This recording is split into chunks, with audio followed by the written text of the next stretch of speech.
Hi, Johnny Wilson here. I am presenting on day one of building up a strong core. So the core, what is the core? Well, there's a lot of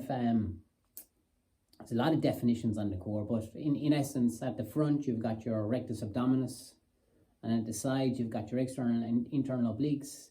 Down below you've got your pelvic floor muscles, and at the back you've got your paraspinal muscles and your glute muscles. And they in effect, they create a corset type effect. And having a good core is essential for the kinetic chain. So the kinetic chain is a term we borrowed from mechanical engineering in the late 1800s. And that basically says that movement in one area affects movement in another area. And if you've got a good, stable, strong core, then what it does, it provides the theory is that it provides a firm basis to locomote, and locomote is to move. So this is day one, and when you're building up your core, you got to do progressively, and you got to start nice gentle exercises, and it's great for thoracic mobility and flexibility, and well, during these times it's important that we've got something to focus on. So we're going to do 3 exercises, nice and easy exercises, and we're just going to do 12 reps of each exercise. So first exercise, hands are on thighs, and then my chin is to my chest, and my eyes will be looking down towards my belly button. And as I go up, I'm going to crunch. Now, it would be nice if I held the crunch at the top for a second or two. So my hands go up like that, my chin is down, and my eyes are towards my belly button. And I would do 12 of these, and you can see that little pause at the top. And that little pause at the top, you're going to feel a burning sensation. And that burning sensation is okay. So that's exercise number 1. Now, so we've done flexion extension, and we've worked on the rectus abdominis muscles, so the ones in the front. So now we're going to work on the ones on the side. So what I'm going to do here is I'm going to do lateral flexion. So I'm bending, side flexion, bending to the side, okay? So again, my head comes off the ground, my chin is on my chest, my eyes are to my belly button, and if I can, I'm going to raise my legs a little bit. Now, the moment you raise your legs, you'll feel the lower abdominals working as well. And then I'm going to do 6 side bends to one side and 6 to the other, alternatively. So I might not be able to reach all the way down to my heel, and that's okay. So I do a little side bend, a little side bend, a little side bend, and I'm always under control. And I would do 12 of these in total.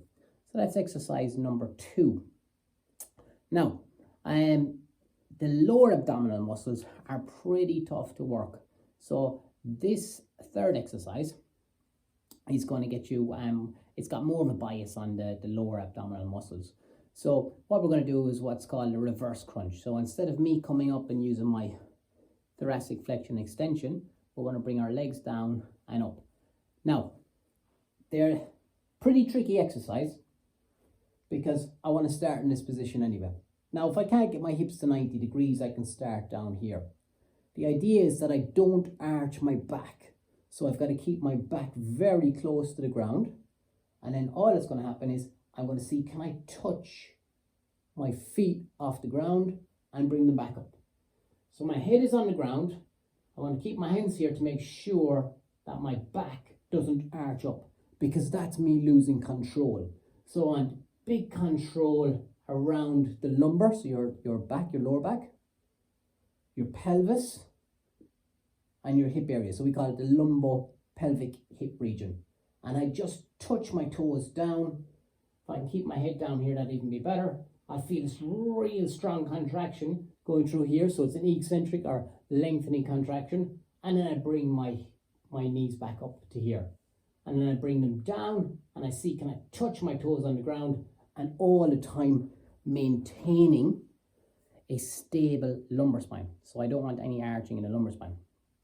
Now, that is 36 repetitions. If you can do that once a day, every day, that's phenomenal. If you can do it twice a day, that's great. The abdominal muscles are highly aerobic. So the research suggests that they're the second most aerobic muscle group in the body. So your soleus being the most aerobic muscle group. And the significance of that means that you can train them every day because they recover very quickly because they've got a lot of oxygen supply. So that's good news as well for training your core. So I hope you enjoy the stage 1 of building up your core endurance and your core muscles. And stay tuned for stage 2.